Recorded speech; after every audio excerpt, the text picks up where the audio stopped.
Snehal startup teaching या चॅनलवरती आपल्या सर्वांचं स्वागत आहे. विद्यार्थी मित्रांनो, महाराष्ट्रातील ज्या विद्यार्थ्यांनी नोंद केलेली आहे, म्हणजे पवित्र पोर्टलला ज्यांनी नोंद केली आहे, जे भावी शिक्षक बनणार आहे, या सर्वांकरिता हा व्हिडिओ आहे आणि आजचा अपडेट आहे. आपण सर्वजण वाट बघत आहे की जागा कधी येणार आहेत, संच मान्यता कधी होणार आहे, समायोजन कधी होणार आहे, जिल्हा जी काही भरती जी आहे ती भरतीच्या माध्यमातून आपल्या सर्वांना माहिती कधी मिळणार आहे. ह्या वेगवेगळ्या जे काही प्रश्न आहेत ते प्रश्न आपल्या सर्वांच्या डोक्यात आहेत, परंतु त्याचं उत्तर काही आपल्याला मिळेना. विद्यार्थी मित्रांनो, आपण तेच अपडेट पहिल्यांदा आपल्याला सांगतो आहे. माझ्या चॅनलला पहिल्यांदा तुम्ही आले असाल तर माझ्या चॅनलला सबस्क्राईब करा, जेणेकरून येणारा कोणतेही जे अपडेट्स असतील, शिक्षक भरतीच्या दृष्टीने असेल किंवा इतर कोणतेही शैक्षणिक अपडेट असेल ते अपडेट आपण आपल्या चॅनलला कायमस्वरूपी देत असतो. आपल्या सर्वांना माहिती आहे की जो कालावधी जो आहे शिक्षक भरतीचा, हा शिक्षक भरतीचा कालावधी हा वेळ खाऊ असणार आहे. आणि ह्या वेळ खाऊ कशामुळे, तर हे जे तुम्हाला दिसत आहे की सुप्रीम कोर्ट मध्ये याचिका टाकण्यात आलेली आहे. मग ही याचिका कोणी टाकली, तर सिंधुदुर्ग मधील जे काही एक व्यक्ती आहे, ज्या माध्यमातून ही याचिका टाकण्यात आलेली आहे. आणि या याचिकेमधला महत्वाचे जे मूळ मुद्दे आहेत, ते मूळ मुद्दे कोणते, तर ही महाराष्ट्र शासनाच्या विरोधात असणारी ही याचिका आहे. आणि मूळ मुद्दे असे आहेत की जे काही संच मान्यतेचा जो निर्णय आहे, तो संच मान्यतेचा नवीन संच मान्यतेचं जे धोरण आणलं होतं आणि ज्या माध्यमातून शिक्षक विद्यार्थ्याची संख्या जी आहे 60 विद्यार्थी जर असेल तर 2 शिक्षक त्या ठिकाणी नेमण्यात आलेलं होतं. परंतु त्यातला एक जो शिक्षक होता तो पूर्ण वेळ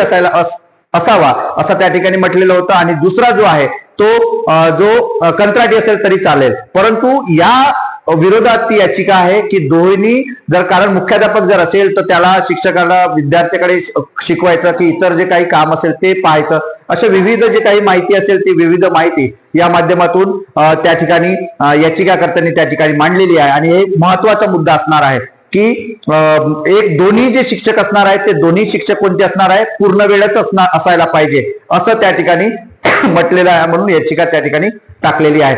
अशा मुद्द्यामुळे ही जर याचिका त्या ठिकाणी पडलेली आहे तर ही 12 तारखेला याचिका टाकलेली आहे. यामुळे या याचिकेमुळे जे काही समायोजनाचा मुद्दा आहे, शिक्षकांच्या जिल्हा अंतर्गत ज्या बदल्या आहेत त्या जिल्हा अंतर्गत बदल्यावरती सुद्धा याचा परिणाम होणार आहे. आणि या परिणामामुळे ही जी भरती आहे, ही भरती जी काही जागा येणार आहेत ती भरती सुद्धा आपली रडखडणार आहे. विद्यार्थी मित्रांनो, त्यामुळं आपण हे अपडेट तुमच्या सर्वांना देतो आहे, ज्यामुळं आपल्या सर्व विद्यार्थ्यांना अपडेट देणं महत्वाचं असते. आपण आपल्या चॅनलला कायमस्वरूपी अपडेट देत असतो. आणि याचमुळे ही जिल्हा बदलीची प्रक्रिया आहे, त्यामुळं ही जिल्हा बदलीची प्रक्रिया जर थांबली तर शिक्षक भरती सुद्धा आपली पुढे काय होणार आहे, वाढणार आहे, लांबणार आहे. कारण 31 तारखेपर्यंत संच मान्यता असेल, रोस्टर क्लिअर असेल, असं सर्व गोष्टी आपण होणार आहे. याचं वेळापत्रक सुद्धा आलेलं आहे, समायोजनाचं वेळापत्रक आलेलं आहे, परंतु प्रत्यक्ष मात्र त्याच्यावरती काम मात्र अजून सुरू झालेलं नाही.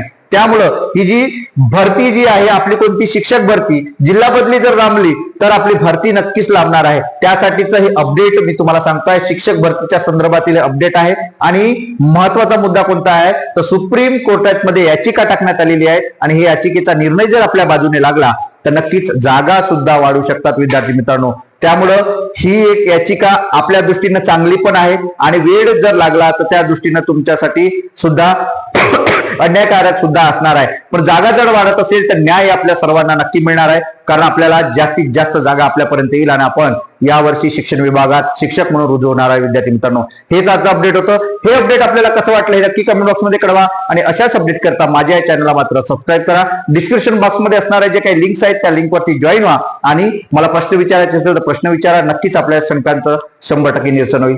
धन्यवाद.